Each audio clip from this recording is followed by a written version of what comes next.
Днес ще се занимаваме малко с този спринтер. По време на движение буса влиза в авариен режим, гасим, палим, тръгва за известно време и пак влиза. Закачихме го на диагностика, даде грешка в АГР, нещо свързано с мотора. Така, сваляме АГР, надигаме тази кутия. Значи какво имаме? Тази тръба трябва да излезе, тези два щифта, тук беше закачен отстрани плюсовия кабел. Надигаме и дърпваме настрани. Махаме ето този вакуум, за да не от вакуум помпата, за да не ни пречи. Така, имаме една букса тук, един маркуш тук и откачихме и ето този болт, за да можем да свалим леко тръбите, тъй като тръгнем да го вадим ще ни пречат. И какво имаме? Един, два и ето тук отдолу 3 болта. Стисваме за всеки случай този маркуч с клещи. Там сме стиснали на казанчето, тъй като не знам, имаме един вход на маркуча за антифриз. Тук имаме отвор през алумина, който е за циркулирането. Така че стисваме тези места, за да не изтече много антифриз.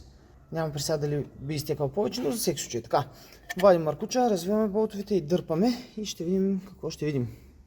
Така, свалихме го и е време да го отворим. Значи имайте предвид, че тази звезда тук е с дупка в средата, тъй като болчето има някаква ос вътре. Така, развиваме. Трябва да развиваме тези болтове, за да отворим тук отгоре. Искаме да прегледаме мотора, тъй като клапата отдолу беше леко забила. Ще отворим, ще извадим всичко. Тук има една ламарина, затова всъщност махаме тези болтове, защото тази ламарина държи най-вероятно е тази капачка. И ще видим какво има вътре. Така, разделяме го и виждаме, че тук има някаква пластмаса начупена, нямам представа откъде е.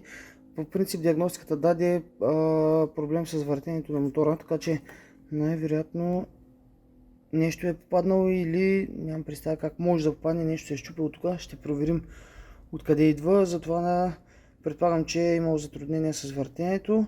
Запъвало, ще го изчистим, ще помъчим да намерим реално какво се е счупило и ще видим дали ще работи коректно после. Сглобихме го обратно, тъй като не можахме да намерим някаква схема или нещо, което показва реално това нещо какво е.